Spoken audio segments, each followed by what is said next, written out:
Life as We Know It with Tom Walton. I'm sure you remember the old joke about hosting family or friends at your house. Fish and guests, the joke goes, start to smell after 3 days. If you ever stayed at my house, then this is not aimed at you.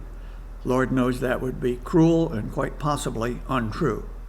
You are welcome at my place anytime, for a day or two. Then you must leave. Don't get me wrong, I'm always happy to see company arrive. I have a large family and a circle of friends, and I enjoy every one of them except maybe for one or two. But don't take it personally if I note that I'm also happy to see company leave. I mean, no offense. It was great to have you. Really. But after a few days of playing the gracious host, getting up early to start breakfast, coordinating activities that hopefully will pry everyone's eyes away from their cell phones, and making dinner plans for a little group, I'm ready for a break and some solitude. I think everyone needs some alone time, some me time, especially after smiling nonstop for, say, 3 days. Did you know your face can freeze in that position if you do not allow it to scowl now and then?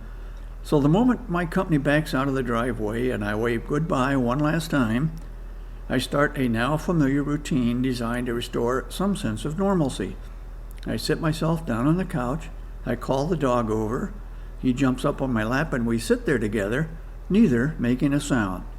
The television is right in front of us, but I don't turn it on. At that moment, it sounds a lot better, silent and dark. After an unspecified period of time, say 15 or 20 minutes, it is now time to turn my attention to restoring the house to what it was prior to my visitor's arrival. There's laundry to do and bed linens to wash. There are dishes in the sink to load into the dishwasher. Sometimes I will just wash the dishes in the sink by hand because there are few better feelings than that.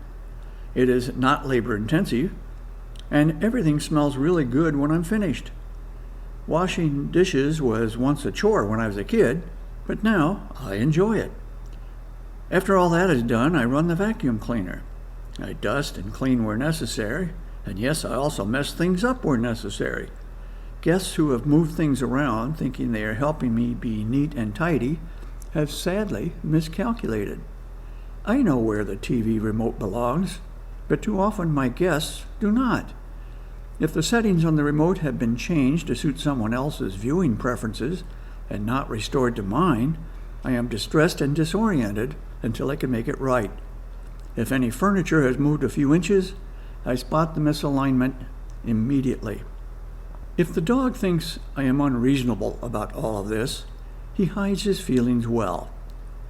After all, what's the first thing he does when company arrives? He grabs his favorite chewy toy and hides it somewhere. He doesn't bring it back out until everybody is gone. Again, please don't misunderstand. If you've been a house guest of mine, it means I love you like a brother. In fact, some of you are my brothers.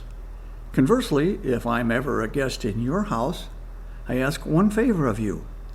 Make sure I'm out of there in 3 days or less. Life as We Know It is written and hosted by Tom Walton and is a production of WGTE Public Media. Life as We Know It with Tom Walton can be heard on WGTE FM 91 every Monday afternoon during All Things Considered at 5:44 p.m. or hear past episodes at wgte.org/life.